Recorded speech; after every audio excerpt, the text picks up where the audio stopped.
Señoras y señores, muy buenas tardes. Como les decíamos ayer y como pueden ustedes ver, estamos en París. La silueta de la Tour Eiffel se convierte otra vez este 14 de julio en el símbolo que define a la capital francesa como baluarte de un hecho histórico, la Revolución Francesa. Hace 100 años, con motivo del primer centenario de la Revolución, se construyó este gran mecano metálico.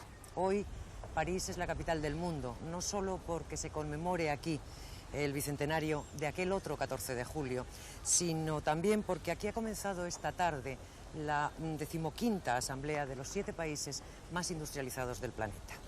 El medio ambiente, el problema de la deuda del tercer mundo y el apoyo político y económico a los países de la Europa del Este son los 3 temas más destacados que se van a tratar en esta reunión.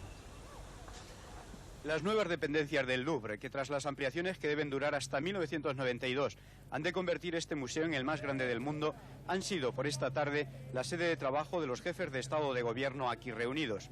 En la primera sesión, cada uno de ellos ha expuesto las prioridades a conseguir en esta cumbre. Francia se ha convertido en portavoz de los países más pobres del mundo, mostrando su interés por la celebración de una conferencia que reúna al norte y al sur. Estados Unidos busca un apoyo explícito de todos los países occidentales aquí presentes para la recuperación económica de los países del este, lo que facilitaría la apertura política.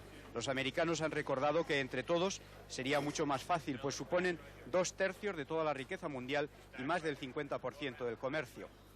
La Comunidad, Gran Bretaña e Italia defienden la necesidad de convocar una conferencia a escala mundial para tratar el problema de la deuda. Son partidarios de dar un mayor apoyo político y económico, como ha propuesto Estados Unidos, a los países del este, y en cambio discrepan, como casi todos, sobre la solución a dar al problema de la deuda.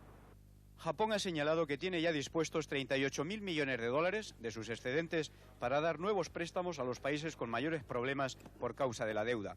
Mientras los jefes de gobierno han expresado de forma general sus prioridades, insistiendo en la necesidad de planificar una política de conservación del medio ambiente, los ministros de Exteriores han estudiado los aspectos concretos por donde debe ir el futuro de las relaciones con los países del este.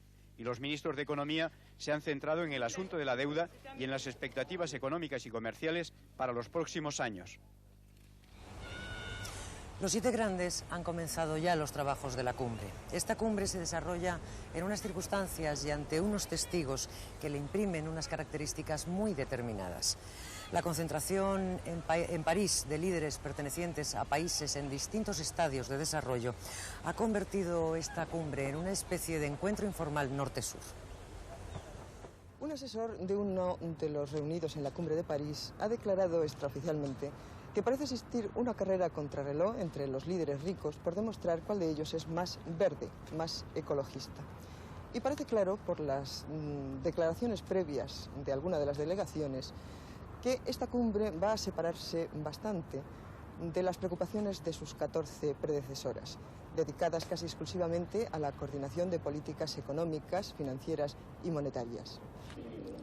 El deterioro de océanos, bosques y atmósfera y los medios de evitarlo conseguirán el acuerdo global de los 7 grandes más la comunidad, aunque a la hora de regular internacionalmente las medidas preventivas o determinar las fuentes de financiación de los planes de recuperación, esta globalidad dejará paso a la discrepancia. Baste recordar el contencioso existente entre Estados Unidos y Canadá y la lluvia ácida. Desde la euforia que el relanzamiento económico del mundo desarrollado ha conseguido en el último año, los 7 grandes apoyarán el plan del secretario del Tesoro norteamericano, el Plan Brady, cuyo objetivo es la reducción de parte de la deuda externa de los países pobres y de desarrollo medio. La credibilidad de la reunión de París depende en gran parte de que se den pasos concretos en esta dirección. ¿Y qué pasos? Aportación de fondos de los más ricos, intervención del Fondo Monetario Internacional, nuevos créditos. En este apartado habrá que incluir a los países del este embarcados en una reforma política como Polonia y Hungría, de donde acaba de venir el presidente Bush. Por obra y gracia del bicentenario de la Revolución de 1789, que ha traído a París a una treintena de líderes de los 3 continentes, los 7 grandes tendrán la sensación de trabajar bajo la observación de los países menos favorecidos. En definitiva, una cumbre algo diferente que se hace en un ambiente casi de diálogo norte-sur y en la que los 7 países más ricos deberían hacer alguna concesión a los sans-culottes del mundo. En los minutos finales de este telediario volveremos a estar con ustedes desde aquí, desde París, en directo. Ahora más información desde Madrid. Pues en España la información hoy aparece marcada por los asuntos económicos. El índice de precios al consumo ha subido en junio un 0,6%. Así, la inflación en los 6 primeros meses del año es ya de un 2,9%. En junio, las subidas más fuertes han afectado a los productos alimenticios. Los precios han subido hasta finales de junio un 2,9% según estadística, lo que supone un 1,2% más que en el año anterior en esa fecha. En junio, el índice de precios al consumo, el IPC, ha subido un 0,6%. La alimentación ha sido la principal culpable de la subida, además de la vivienda, el esparcimiento, los muebles y los complementos y reparaciones.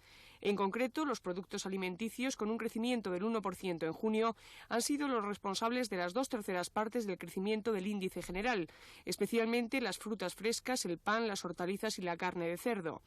Bajan, sin embargo, las patatas, el pescado, los huevos y la carne de vacuno. Los precios de los productos industriales mantienen una evolución favorable, mientras que los precios de los servicios registran un suave descenso. En junio, los precios han subido en todas las regiones y especialmente en Castilla-La Mancha y Cataluña. Con el IPC de junio, la inflación anual, es decir, en los 12 últimos meses, se coloca en el 7,1%. Los sindicatos han manifestado su desacuerdo con el IPC de junio, ya que supone que los trabajadores siguen perdiendo poder adquisitivo, además de considerar que las medidas económicas adoptadas por el Gobierno siguen sin poder controlar la inflación. Mientras, el ministro de Economía y Hacienda, Carlos Olchaga, aseguraba hoy que los resultados del IPC de junio eran preocupantes, aunque destacaba el descenso de la inflación subyacente, es decir, la inflación sin contar el índice de los productos alimenticios no elaborados y de los productos energéticos. El Gobierno está particularmente inquieto por los resultados del mes de junio en la inflación, no está muy lejos de los que se esperaba, pero demuestra una vez más que estamos en una situación difícil y que es preciso seguir vigilando constantemente la evolución de las magnitudes monetarias y la evolución del crecimiento de la demanda interna. También el ministro de Economía, Carlos Olchaga, ha facilitado hoy algunos datos de interés sobre la evolución del comercio exterior. Para este año se prevé que el déficit comercial, es decir, la diferencia entre importaciones y exportaciones, supere los 3 billones de pesetas. Este déficit ha crecido en el periodo de enero a mayo en más de un 56%. Carlos Olchaga también ha dicho hoy en el Escorial, en los cursos de verano de la Universidad Complutense, que el déficit exterior este año será de 1,1 billones de pesetas. Los ciudadanos en situación de vejez o invalidez que carezcan de recursos podrán disfrutar de una pensión de la Seguridad Social aunque no hayan cotizado nunca. El Consejo de Ministros ha aprobado hoy el proyecto de ley de pensiones no contributivas que universaliza el derecho a pensión y prestación por cada hijo. Esta ley tendrá un coste de 328.000 millones de pesetas. Para tener derecho a una pensión no contributiva han de cumplirse 3 requisitos: insuficiencia de recursos, 10 años de residencia en España y tener 65 o más años de edad. Para poder cobrar pensión de invalidez se requieren otros 3 requisitos: insuficiencia de recursos, 5 años de residencia en España y tener una minusvalía igual o superior al 65%. La Ley de Pensiones no contributivas afectará a más de 700.000 personas y tendrá una cuantía individual de 326.000 pesetas al año, unas 23.500 pesetas al mes. En el caso de una pareja de ancianos, caso más frecuente, es decir, 2 beneficiarios, cobrarán entre los dos 555.000 pesetas al año, o lo que es lo mismo, cerca de 40.000 pesetas al mes por 14 pagas. La cuantía de la pensión se eleva a medida que aumenta el número de beneficiarios de la unidad familiar. El proyecto de ley de pensiones no contributivas modifica y amplía también las prestaciones familiares por hijos a cargo. Tendrán derecho a este tipo de pensión todos los ciudadanos y ciudadanas con hijos menores o incapacitados, con ingresos inferiores a 1 millón de pesetas. Este tipo de prestación afectará a 4.800.000 personas. El análisis de la situación política española tras las pasadas elecciones europeas ha sido el eje del debate del Comité Federal del PSOE, que se haya reunido en Madrid desde las 4:30 de esta tarde. Los críticos de Izquierda Socialista y el diputado vizcaíno García Damborenea han calificado de triunfalista el informe de gestión presentado por la ejecutiva del partido. El vicepresidente del Gobierno intervino ante el Comité Federal para afirmar que las elecciones al Parlamento Europeo habían supuesto un balance muy positivo para el PSOE al haber conseguido nuevamente el respaldo de los ciudadanos al proyecto socialista y una mayor captación del voto en las zonas rurales. Guerra hizo también una lectura del resultado para los partidos de derecha y dijo que todavía hay una gran volatilidad del voto conservador. En este contexto, el vicepresidente del Gobierno manifestó que era notoria la bajada del CDS y destacó el descenso del Partido Popular en Galicia para concluir que este partido tendrá problemas en las próximas elecciones autonómicas. Según Alfonso Guerra, la pérdida del voto socialista en zonas urbanas se debe a la abstención y además queda compensada por la subida en las poblaciones rurales. Los sectores críticos, sin embargo, no parecen tan satisfechos. Tanto Izquierda Socialista como Ricardo García Damborenea coinciden en señalar que el análisis de la Ejecutiva es demasiado triunfalista en los resultados electorales. Así, Antonio García Santes Mases ha insistido en que el PSOE debe recomponer su bloque social de apoyo. Hay que intentar salir con una auténtica política de apoyo, de mano tendida y de acuerdo con el conjunto del movimiento sindical para afrontar el próximo año y los próximos retos electorales en una situación de sintonía con las propuestas de la Unión General de Trabajadores. Ricardo García Damborenea ha manifestado que le preocupa que el PSOE mantenga su posición no por méritos propios, sino por errores ajenos y que el electorado socialista pierda su conexión con la evolución de la sociedad. No podemos prescindir de la relación y del diálogo con los sindicatos. Estemos de acuerdo o no estemos de acuerdo con sus planteamientos, estamos obligados a discutirlos. El Partido Popular, en una nota difundida esta misma tarde, ha lamentado la decisión de Juan Ramón Calero de dimitir de todos sus cargos en el partido, entre ellos el de portavoz parlamentario. Calero ha acusado hoy en Murcia a Manuel Fraga de no respaldarle ante sus enemigos en la crisis que vive el Partido Popular en esta región. Juan Ramón Calero considera en dos cartas enviadas a Fraga que el presidente nacional del partido prestó atención a sus críticos, a los que califica de enemigos, sin haber contrastado esas opiniones ni con él ni con sus miles de partidarios en Murcia. Calero se quejó también del incumplimiento impune de los estatutos por parte de los críticos, sin que su actitud de mantener la disciplina en el partido se haya visto respaldada desde Madrid. Creo que este incidente, que ha originado mi dimisión, es importante no en sí mismo, al fin y al cabo, incidentes en un partido de momentos hay muchos, sino por lo que significaba para el futuro. Y si en el futuro no se podía gobernar sin la autoridad suficiente. Y el presidente nacional no lo ha entendido así, yo he discrepado de él, y como bien dice la carta, yo no puedo desobedecerle al presidente nacional, tampoco puedo obedecerle en este caso, y no me quedaba más solución lógica que la dimisión. La Audiencia Nacional ha procesado hoy al subcomisario José Amedo y al inspector Michel Domínguez como presuntos responsables de un delito contra la Administración de Justicia. Este nuevo procesamiento se suma al decretado ya a finales de junio en el que se consideraba a ambos policías presuntos responsables del asesinato del residente vasco Juan Carlos García Goena. La Audiencia Nacional ha procesado por este nuevo delito a José Amedo y a Michel Domínguez al estimar que ambos intentaron presionar a una testigo, examante de Domínguez, para que mintiera en su declaración ante el juez y exculpar a los dos policías del asesinato del joven Juan Carlos García Goena. Según la Audiencia Nacional, esa propuesta fue hecha a la testigo por los procesados en la cárcel de Guadalajara. Los dos policías pretendían, según el tribunal, que a cambio de ciertas compensaciones la examante de Domínguez contradijera en el juzgado las acusaciones que contra ambos había formulado otra mujer, Inmaculada Gómez, excompañera del subcomisario Amedo. La testigo hizo ante el juez Baltasar Garzón una primera declaración siguiendo esas instrucciones, pero horas más tarde declaró de nuevo tras asegurar que había sido presionada por los dos policías. Esta actuación de los procesados puede constituir, según la Audiencia Nacional, un delito contra la Administración de Justicia. Con esta decisión, el tribunal estima parcialmente un recurso de la acción popular y rechaza el presentado por el abogado defensor de José Amedo y Michel Domínguez contra el procesamiento de ambos por el asesinato de García Goena. El nuevo reglamento disciplinario de la policía, que ha sido aprobado hoy en el Consejo de Ministros, considera que son faltas muy graves el incumplimiento de la Constitución, la práctica de tratos inhumanos a personas bajo custodia policial y, entre otras, la violación del secreto profesional.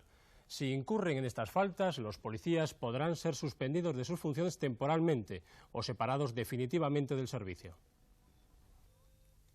El reglamento aprobado hoy establece un nuevo régimen disciplinario para el Cuerpo Nacional de Policía, sin prejuicio de las responsabilidades civiles o penales que pudieran derivarse de las acciones sancionadas. Los funcionarios podrán ser separados del servicio o suspendidos en sus funciones de 3 a 6 años si cometen faltas tipificadas como muy graves, y entre las que se encuentra el incumplimiento del deber de fidelidad a la Constitución en el ejercicio de las funciones. Asimismo, son consideradas faltas muy graves el abuso de atribuciones, la práctica de tratos inhumanos, degradantes, discriminatorios y vejatorios a las personas que se encuentren bajo custodia policial, la violación del secreto profesional, la falta de auxilio con urgencia y embriagarse o consumir drogas durante el servicio o habitualmente. La participación en huelgas y la insubordinación individual o colectiva respecto a las autoridades se incluyen también entre las faltas muy graves. El director general de Radio Televisión Española, Luis Solana, se ha reunido hoy por primera vez con la Federación de Organismos de Radio y Televisión Autonómicos del Estado. En la reunión convocada para llegar a un consenso entre las 7 televisiones públicas españolas, se han formado 2 comisiones. Una de ellas resolverá determinados problemas de funcionamiento y de relaciones técnicas, y otra analizará diversas colaboraciones a medio plazo. Además, el director general del ente público ha ofrecido a las 6 televisiones autonómicas la posibilidad de que tengan acceso a las fuentes documentales, noticias y otros temas de su interés que les pueda facilitar Televisión Española. Nuevas fórmulas de entendimiento. El presidente de México, Carlos Salinas de Gortari, ha llegado esta tarde a España dentro de la gira que está efectuando por distintos países europeos. Este es el primer viaje oficial del presidente Salinas de Gortari a nuestro país desde que accedió a la presidencia de México en diciembre de 1988. Carlos Salinas de Gortari ha sido recibido en el aeropuerto de Madrid por el ministro de Asuntos Exteriores, Francisco Fernández Ordóñez, y ha llegado acompañado, entre otros, por el premio Nobel Gabriel García Márquez. Durante su estancia de 24 horas en Madrid, el presidente mexicano será recibido por el rey Juan Carlos, cuya visita a México tiene un especial interés en confirmar. Salinas de Gortari también ha manifestado su reconocimiento a la labor realizada por España en el tema de la deuda externa. Vengo a hacerle saber personalmente al rey de España y al presidente Felipe González nuestro reconocimiento por la actitud tan positiva que en los hechos han tenido las autoridades españolas en las negociaciones que estamos llevando a cabo y en general en los temas que son motivo de la relación bilateral entre México y España. El presidente mexicano se entrevistará mañana con el presidente Felipe González para firmar una declaración de intenciones previa a un tratado de cooperación entre ambos países. En este tratado se incluirán las ayudas financieras de España a México, que podrían ser algo inferiores a los 3.000 millones de dólares. Han sido muy escasas las relaciones internacionales a los fusilamientos ayer en La Habana de los 4 altos cargos militares condenados a muerte por tráfico de drogas. En Cuba, mientras, sigue abierta la crisis en el Ministerio del Interior. Hoy se ha conocido el relevo de 7 altos cargos y se da la circunstancia de que tanto los salientes como los entrantes son todos generales. De los 7 generales sustituidos, 6 lo han sido a voluntad propia y 1 cesado. La información ha sido facilitada por el periódico Granma, que justifica los cambios por las deficiencias cometidas en el Ministerio, que permitieron durante 2 años la actuación impune de un grupo de oficiales del departamento. Los cambios son, pues, consecuencia directa del escándalo de narcotráfico, que también provocó días atrás el relevo en la dirección del Ministerio, en el que fue situado, al poco de estallar el escándalo, Abelardo Colomé Ibarra. Castro, en su discurso ante el Consejo de Estado, dijo que el Ministerio del Interior había quedado moralmente destruido y había que rehacerlo. Para sustituirlos han sido ya nombrados otros 7 generales del Ministerio de las Fuerzas Armadas. Esto parece confirmar que el escándalo del narcotráfico ha provocado en Cuba un enfrentamiento entre el Ministerio del Interior y el de las Fuerzas Armadas, que se ha saldado con una victoria de este último. Las reacciones internacionales ante las ejecuciones de ayer han sido muy pocas. Un portavoz del Departamento de Estado norteamericano ha puesto en duda, a pesar de las ejecuciones, la voluntad cubana de luchar contra el narcotráfico.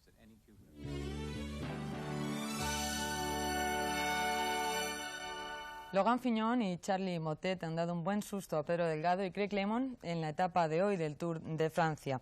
En el curso de la misma, que se ha disputado entre las localidades de Montpellier y Marsella con un recorrido de 117 kilómetros, Fignon y Motet han protagonizado una escapada en la última fase de la jornada que ha sido un toque de atención para los demás favoritos a la victoria final en el Tour de Francia. Al final las aguas volvieron a su cauce, aunque la victoria ha correspondido a un compañero de Fignon, Vincent Barteau, un francés que ha ganado en el día en el que se conmemora el bicentenario de la Revolución Francesa.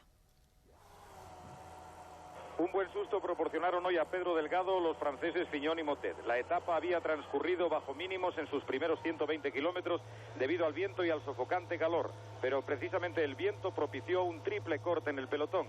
En el primer grupo estaban los dos citados corredores del Super-I y RMO, que al percatarse de que ni Lemon ni Delgado les acompañaban, lanzaron un fortísimo ataque que les distanció 35 segundos del primer grupo y 1 minuto 10 del norteamericano y del español.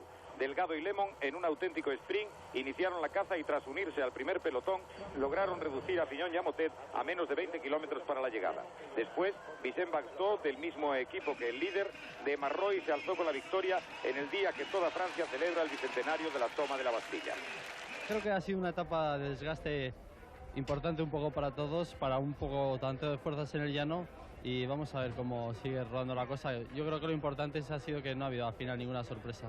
Tú no te has desgastado excesivamente, ¿no? No, yo me he desgastado, no tengo que ser sincero, porque hubo momentos que tiraba incluso yo solo y a mí me molestaba eso, o sea, sobre todo por el desgaste que hacía, y luego había una zona del terreno hoy llegando que era de repechos que no sabía hasta qué punto podía acusarlo, ¿no? Realmente no ha habido ningún problema y al final bien. Según una información de última hora, el español Pedro Delgado ha sido penalizado con 10 segundos en la etapa del Tour de Francia disputada hoy. Los comisarios de la carrera le han sancionado por realizar un avituallamiento no reglamentario según la normativa interna del Tour. Se disputa el domingo el Gran Premio de Gran Bretaña de Fórmula 1, valedero para el Campeonato del Mundo. En la primera sesión de entrenamientos celebrada hoy, el brasileño Ayrton Senna ha realizado una vez más el mejor tiempo y además ha mejorado el récord del circuito de Silverstone en poder del austriaco Gerhard Berger. El español Luis Pérez Sala ha conseguido un meritorio 13º puesto y puede quedar bien situado en la parrilla de salida para la carrera del próximo domingo. El piloto brasileño de McLaren, Ayrton Senna, ha realizado hoy el mejor tiempo en la primera sesión de entrenamientos oficiales del Gran Premio de Gran Bretaña de Fórmula 1, que se disputará el próximo domingo en el circuito de Silverstone. La mejor vuelta la realizó Senna en un tiempo de 1 minuto 9 segundos y 124 centésimas y llegó a rodar a una velocidad de casi 249 kilómetros por hora. El comportamiento de Ayrton Senna le ha supuesto mejorar el récord del circuito establecido el año pasado por el austriaco Gerhard Berger, que con Ferrari marcó un tiempo de 1 minuto 10 segundos y 133 centésimas. Por lo que se refiere al español Luis Pérez Sala, conduciendo su Minardi, logró clasificarse en el 13º puesto con un tiempo de 1:11.195. Pérez Sala puede mejorar su posición en los próximos entrenamientos y quedar bien situado el domingo en la parrilla de salida. Detrás del brasileño Senna, con el mejor tiempo de la sesión de hoy, se situaron los pilotos de Ferrari Nigel Mansell y Berger. El compañero de Senna en McLaren, el francés Alain Prost, líder provisional del Campeonato del Mundo, solo pudo conseguir la 5ª plaza. En la reunión de las televisiones públicas que se ha celebrado hoy en Madrid y de la que ya les hemos informado en el transcurso de este telediario, el director general Luis Solana anunció que Radio Televisión Española no negociará con la actual concesionaria de la Liga Profesional la retransmisión de los partidos de la Liga a partir de la temporada 1990-1991, en tanto en cuanto se mantengan las condiciones actuales que resultan enormemente gravosas para Televisión Española.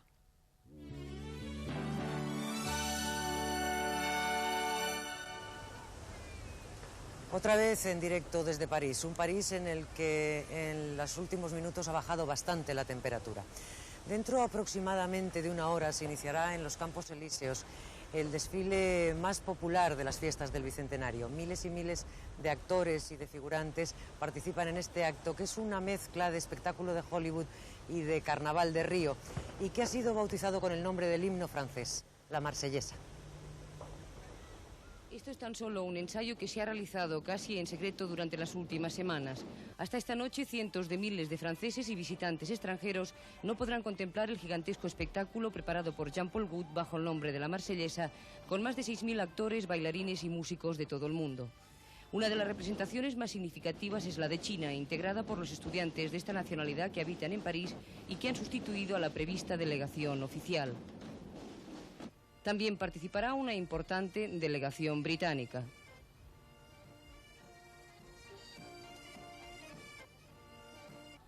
También se ha desplazado a París para este desfile una representación soviética compuesta por los miembros del Ballet Berioska de Moscú. Este impresionante desfile espectáculo comenzará aquí en el Arco de Triunfo dentro de 3/4 de hora aproximadamente, para finalizar a medianoche en la Place de la Concorde. El mismo escenario en el que esta mañana cerca de 900.000 personas han podido contemplar un gran desfile militar. Ante la presencia de 35 jefes de Estado y de Gobierno de todo el mundo, sentados junto al presidente francés François Mitterrand, el desfile ha contado con la participación de 5.000 hombres a pie, 250 aviones y helicópteros y 300 tanques.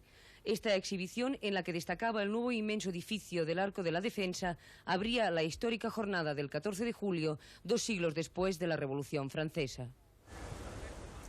Conocer de cerca los escenarios de la Revolución es el objetivo de los casi 3 millones de turistas que visitan París estos días.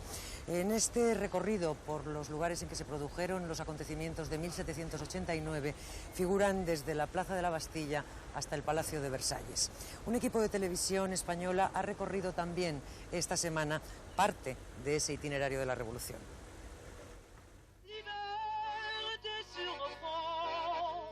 Versalles es el obligado punto de partida. La residencia de Luis XVI y María Antonieta se ha convertido 2 siglos después en un palacio tomado por miles de turistas de todo el mundo. Versalles, primer escenario de aquella revolución. Yo creo que lo más importante de todo esto ha sido la libertad. No estoy de acuerdo a cómo se consiguió, pero bueno, es otra cosa. Cámaras y vídeos son las únicas armas que empuñan estos pacíficos herederos del tercer estado, ciudadanos con vacaciones cortas y tiempo escaso. Algunos han de conformarse con imaginar y ver la ruta revolucionaria desde un autocar. La revolución comenzó un 14 de julio de 1789 con lo que se dice la toma de la Bastilla. Fue el final de una etapa para empezar otra. Teníamos una etapa de igualdad, de fraternidad, de libertad. De la prisión de la Bastilla solo quedan los recuerdos. Las piedras de sus muros han servido para construir este puente de la Concordia y el símbolo, aparte de su significado histórico, ha dado origen a centenares de libros y maquetas. Sí puede visitarse, sin embargo, la Conciergerie, cárcel que fue antesala del patíbulo para numerosas víctimas de la Revolución, entre ellas María Antonieta. Casi 18.000 franceses fueron condenados a la guillotina durante el terror, el periodo más sangriento de la Revolución. Este lugar de París, la Plaza de la Nación, entonces llamada Plaza del Trono, fue para algunos de ellos el escenario de su último viaje, la terrible cita con el verdugo. En el Café Procop, lugar de encuentro de los principales dirigentes revolucionarios, ofrecen estos días un menú del Bicentenario que incluye entre sus platos la cabeza de ternera Dr. Guillotin, el médico y diputado cuyo apellido dio nombre a tan siniestra máquina de matar. Entre tanto, el Palacio del Louvre, cerrado al público hasta el domingo próximo, es otro lugar inevitable en este recorrido por la Revolución. En su interior está este cuadro de Delacroix, una de las representaciones más conocidas de la República Francesa. La Revolución es un patrimonio nacional. Esa conmemoración da ocasión a los historiadores de trabajar y de publicar. Y parecen libros cada día. Este París del Bicentenario parece un túnel del tiempo, un viaje de ida y vuelta al pasado donde se confunden con frecuencia viejas y nuevas proclamas. ¡Vive la nación! ¡Vive la nación! París, 200 años después de 1789, es un aluvión de imágenes y sonidos, un gran espectáculo montado en medio de la calle, la Revolución.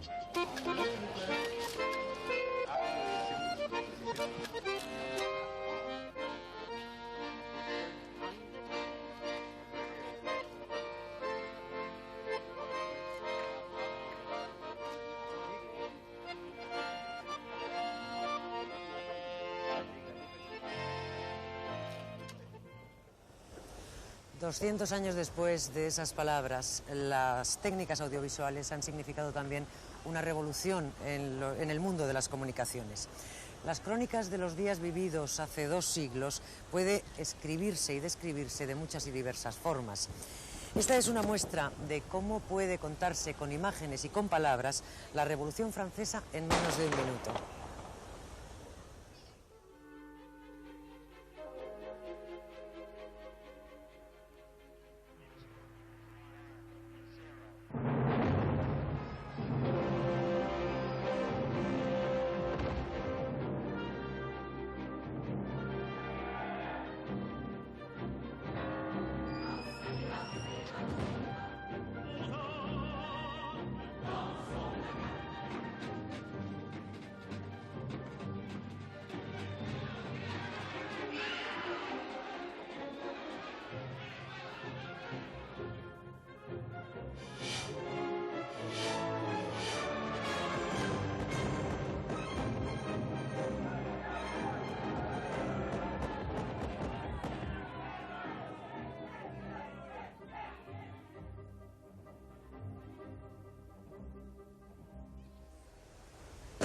Así terminamos este telediario especial emitido en directo desde París y Madrid.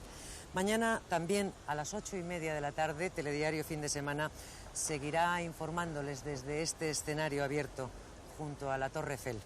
La crónica de hoy, 14 de julio, la iniciábamos con la noticia del comienzo de la cumbre económica de los 7 países más ricos del mundo, que durará hasta el domingo y que se celebra aquí en París, a pocos metros de este plató. Y ya nada más. Volveremos nosotros, la segunda edición de Telediario, a estar con ustedes el lunes. Que tengan un feliz fin de semana. Buenas tardes.